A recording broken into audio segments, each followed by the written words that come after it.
start here. I'm going to take my feet about shoulder width and maybe a little bit wider than shoulder width apart, okay?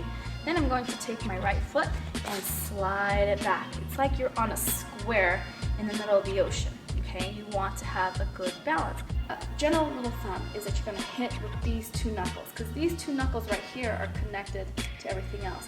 These ones over here, they kind of fall off the wayside. So if you hit with these knuckles, you're more than likely going to break these bones, okay?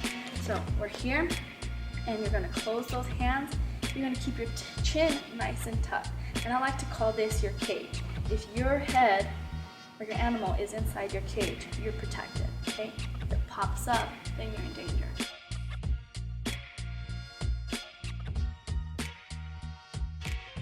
I think the best way to start off a great foundation is boxing, because boxing has just been around forever. They've been able to break it down so much to where you can understand every single little part of that style.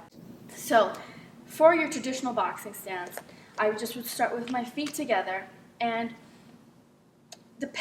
this is the rule of thumb. It can be switched up depending on your style or depending on what you're comfortable with. But the rule of thumb is, if you're right-handed, your right foot is going to go in the back. If you're left-handed, your left hand is going to go in the back, because usually your power hand is your cross. And again, I say usually because there are exceptions to every rule. So I'm right-handed, and I start here. I'm going to take my feet about shoulder width and maybe a little bit wider than shoulder width apart, okay?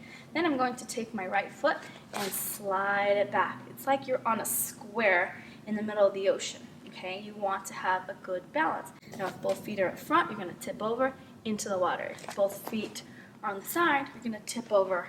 So you want to make sure that you have a good, solid foundation. There's a bend in your knees, and your feet are going to go anywhere between 45 degrees, wherever you're really comfortable in this area. Make sure you have a good bend in your knees, and then you're going to have a bit of a caved in hollow core. And the reason why we do that is because we want to make ourselves a smaller target. If we're here, then our opponent can see more of us, which gives them more of a target to hit. So I'm going to blade my body just a little bit, and then I'm going to cave it in, kind of like what you see cats do when they stretch. They kind of cave their body in. So that's giving yourself a bit more of protection for those body shots. All right, so when it comes to your upper body, make sure your shoulders are nice and relaxed, okay? You don't want them to be too stiff, because then your punches won't be able to come out. So your shoulders are nice and relaxed, your hands are up, but your shoulders are tucked to also protect your body, okay? You're going to have nice, good, strong punches. So you're going to curl your hands in, and your thumbs come right here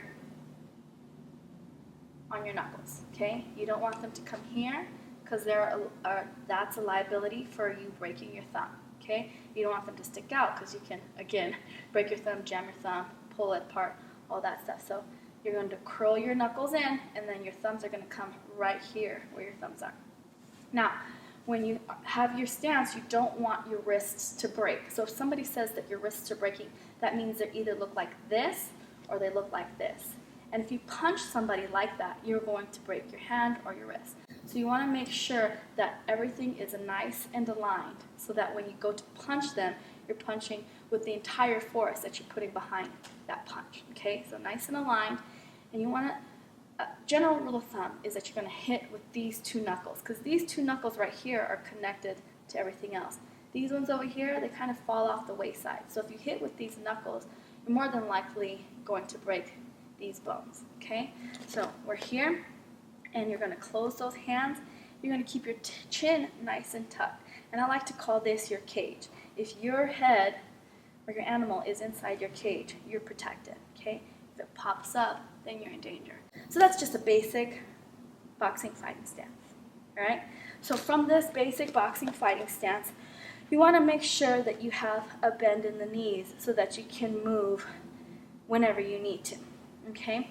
So something that you learn at the very basic parts of boxing is your footwork. So from this position, it's called the shuffle. And you can shuffle forward, back, left, right, and once you get good enough, you can start to take different angles at 45 to the left, to the right, back, and so on. So the shuffle is, if we're going forward, we step with our lead leg. So we're going to be here, we're going to step with our lead leg, and then our back leg will follow. So that's the shuffle forward.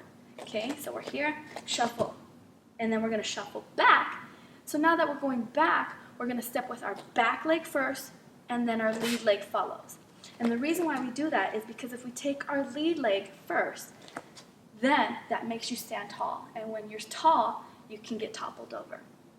And that's really dangerous. You want to have a good solid foundation. Okay, so we're here. We're going to shuffle forward. Lead leg first, and then back leg follows. Okay? And again, while you're doing this, you're always staying nice and grounded. You never want to pop up. I like to call it the groundhog. So you know how the groundhogs, they stay underneath the floor. And this is like when you go play at the amusement parks or whatever, and it's the whack-a-mole, right? You're trying to whack the mole, and when they pop up, you get whacked. So you want to stay underneath the ground, so that if you pop up, you're going to get whacked. Okay, so that's why we shuffle.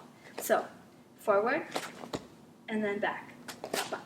Forward, bop, bop, back, bop, bop. So this is forward and back. This is very, very basic movements. Bop, bop, bop, bop. And then you can do it a couple of times. 1, 2, 3, 4. Back. 1, 2, 3, 4. Okay? Forward and back. Now when we do side, it's the same thing. When we're going left, you want to take a step with your left first.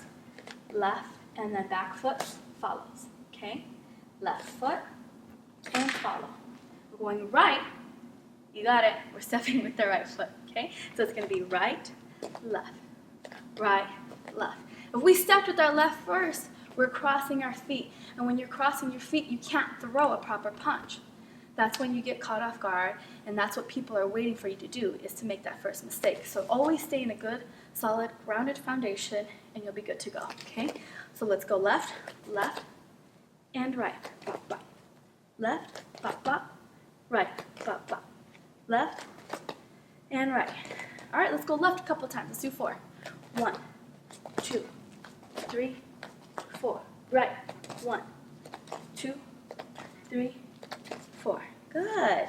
So we got forward, we got back, we got left, we got right. So let's try to combine all those together. We're going to go forward, back, left, right. All right, here we go. Forward, back, left, right. Forward, back, left, right. Forward, back, left, right. You got that? Okay, that's a good drill to do. Now that you got forward, back, left, right, you can start incorporating different angles, which is the real fun part. Okay, so let's see, we got forward, we got back, we got left, we got right. What about this angle right here? Okay, so we're gonna go step, step. Okay, bop, bop, bop, bop. Bop, bop, bop, bop. All right, let's take it to this back corner. Bop, bop, bop, bop. Left, back. Corner, corner. Bop. Corner, corner. All right. So you can do the same thing if you're in the southpaw position. Okay. So southpaw position basically means that you like to fight with your left in the back. Okay.